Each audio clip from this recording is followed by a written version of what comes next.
जय भीम सभी सम्मानित साथियों को। आज का बहुत शुभ दिन है। आज ही के दिन हमारी महिलाओं को शिक्षित बनाने की जो शुरुआत की थी और भारत में प्रथम शिक्षित महिला अध्यापिका जो बनी थी माता सावित्रीबाई फुले, आज उनका जन्मदिन है। और 3 जनवरी 1831 में उनका जन्म हुआ था। तो आज उनकी पूरी जो जीवन परिचय की कुछ कहानी है मेरे पास, मैं आपको बताने वाला हूँ। आपसे रिक्वेस्ट है प्लीज वीडियो को स्किप ना करें, लगातार देखें। एक छोटे से विकल्प में जीवन परिचय पूरा कर दूंगा मैं। उन्होंने जितना संघर्ष किया था, आज के दौर पर अगर कोई संघर्ष कर पाता, मेरे ख्याल से नहीं कर पाएगा। जिस समय वो पढ़ने जाती थी, उनके ऊपर कीचड़ डाला जाता था, ईंटों से पत्थरों से मारा जाता था, और तो और उन्हें पढ़ने के लिए या बच्चों को पढ़ाने के लिए जब जाती थी उस समय बहुत मना करते थे स्वर्ण जाति के लोग कि तुम नहीं पढ़ाओगी बच्चों को, और अगर तुम पढ़ाती हो तो तुम्हें अपमान किया जाएगा। और उन्होंने अपमान सहा। और आज जितनी भी महिला पढ़ी लिखी हैं, आज जितनी भी महिला हैं जो बड़े बड़े पदों पर बैठी हैं, वो केवल जो संघर्ष किया था माता सावित्रीबाई फुले ने किया था, इस कारण आज वो इस पद पर बैठी हैं। तो उनको उनका एहसान मानना चाहिए और उनको याद करना चाहिए आज के दिन। तो आज के दिन इनको याद करना चाहिए। तो आज इनके जीवन परिचय के बारे में आपको थोड़ा सा डिटेल बता देता हूँ। आपसे रिक्वेस्ट है प्लीज आप लोग वीडियो को स्किप ना करें और लगातार देखें। तो जीवन परिचय। आधुनिक भारत की शिक्षा की देवी सावित्रीबाई फुले। आधुनिक भारत की शिक्षा की देवी सावित्रीबाई फुले वह माली समुदाय की एक दलित महिला थी। माली समुदाय की एक दलित महिला थी। सावित्रीबाई का जन्म 3 जनवरी 1831 को सतारा जिले के नायगांव में हुआ था। का नाम लक्ष्मी था और पिताजी का नाम खंडोजी था। खंडोजी नवेश था।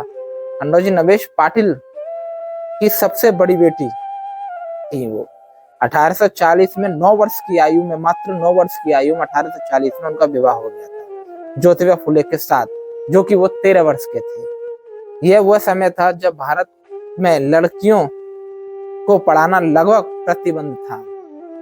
उस समय की बात है। लेकिन क्या आपको यह पता है कि हमारे देश का पहला स्कूल कौन सा है? नहीं पता है तो हम बता देते हैं। रिपोर्ट के मुताबिक आपको जानकर हैरानी होगी कि भारत के पहले स्कूल की नींव अंग्रेजों के जमाने में रखी गई थी। और मैं आपको बता दूं, बहुजन समाज के जितने भी लोग हमें पढ़ रहे हैं या हमें देख रहे हैं, अंग्रेजों ने हमारे पर बहुत बड़ा एहसान किया है। और ज्यादा दूर जाने की जरूरत नहीं है, भीमा कोरेगांव की कहानी पढ़ लेना। अंग्रेज नहीं होते तो शायद आज तक हम अपने गले में हंडी और पीछे झाड़ू लटकाए घूम रहे होते। अंग्रेजों पर हम पर बहुत बड़ा एहसान रहा है। तो सती प्रथा थी, उन महिलाओं के लिए ये वीडियो जरूर मैं बोलना चाहूंगा शेयर कर देना।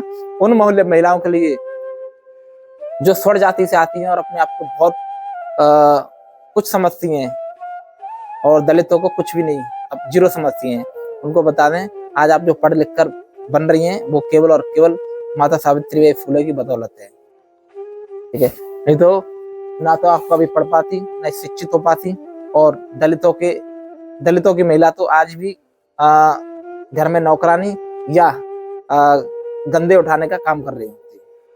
तो उस स्कूल का नाम क्या है? भारत यानी कि अंग्रेजों ने हम पर बहुत बड़ा एहसान किया। भारत के सबसे पहले स्कूल का नाम है Saint George Anglo India higher secondary school, इसका नाम है। ये था भारत का सबसे पहला स्कूल। उन्हें भारत के नारीवादी आंदोलन की अग्रणी माना जाता है। सावित्रीबाई फुले को भारत के नारीवादी आंदोलन की अग्रणी माना जाता है। उन्हें जाति और लिंग के आधार पर लोगों के साथ भेदभाव व अनुचित व्यवहार को खत्म करने का प्रयास किया। वह और उनके पति भारत में महिला शिक्षा के गृहदूत रहे हैं। सावित्रीबाई का जन्म भारत के महाराष्ट्र राज्य के छोटे से गांव नायगांव में हुआ था। सावित्रीबाई बचपन से ही बहुत जिज्ञासु और महत्वाकांक्षी थी। 1840 में 9 साल की उम्र में सावित्रीबाई का विवाह ज्योतिबा फुले से हुआ। उनके बाद वह जल्द ही उनके साथ पुणे चली गई।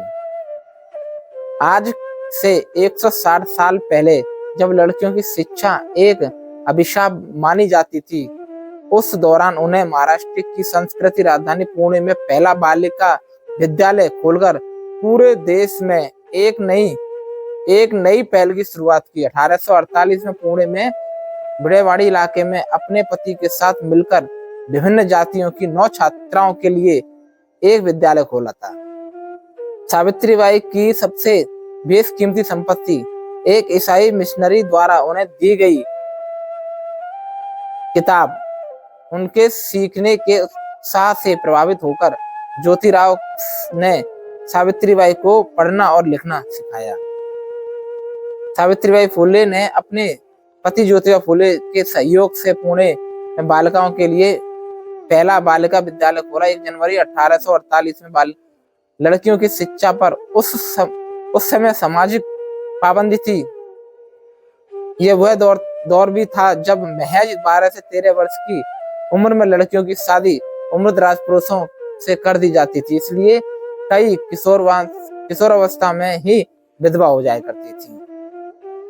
बहुत घृणीय बात है ये, बहुत ही दुखदायी बात है कि उस जमाने में नादान बच्चियों की शादी कर दी जाती थी और वो बहुत जल्दी विधवा भी हो जाया करती थी। 1 जनवरी 1848 को पुणे के ऐतिहासिक भिंडेवाड़ा में ज्योतिबा और सावित्रीबाई फुले द्वारा लड़कियों के लिए भारत का पहला स्कूल शुरू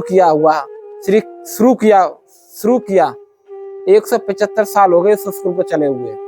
आज सावित्रीबाई फुले को भारतीय नारीवाद की जननी माना जाता है। उनकी मृत्यु 10 मार्च 1897 यानी कि 66 वर्ष की आयु में हो गई थी। सावित्रीबाई फुले के बारे में अध्ययन करते हुए मुझे बड़ा हर्ष हो रहा है। साथियों, ये माता सावित्रीबाई फुले का जीवन परिचय था, जो कि छोटे से शब्दों में मैंने विचारधारा रखी है अपनी। तो मैं आपको ये जरूर बता दूंगा, इस वीडियो को शेयर कर देना, और जितनी भी हमारी माता है, हमारी बहनें अगर इस वीडियो को देख रही हैं तो शेयर कर देना कि माता सावित्रीबाई फुले ही एकमात्र महिला ऐसी थी जिन्होंने इतना अपमान सहने के बाद और पढ़ाई की। मैं बता दूं, मैंने सर्च किया है नेट पे, उन्होंने पढ़ाई नहीं की। जो ज्योतिबा फुले उनके पति थे, उन्होंने जितना पढ़ाया उसी पढ़ाई के उसी ज्ञान से उन्होंने महिलाओं को यानी छात्राओं को पढ़ाना शुरू किया, अपना स्कूल चलाया, टीचर भी रही और तो जितना ज्ञान उन्होंने ज्योतिबा फुले इनके पति ने दिया था, उसी ज्ञान से उन्होंने बच्चों को पढ़ाना भी शुरू किया और वो स्कूल की प्रिंसिपल भी रही थी। तो कहते ना, संघर्ष करने से सब कुछ प्राप्त होता है। तो माता सावित्रीबाई फुले ने संघर्ष किया।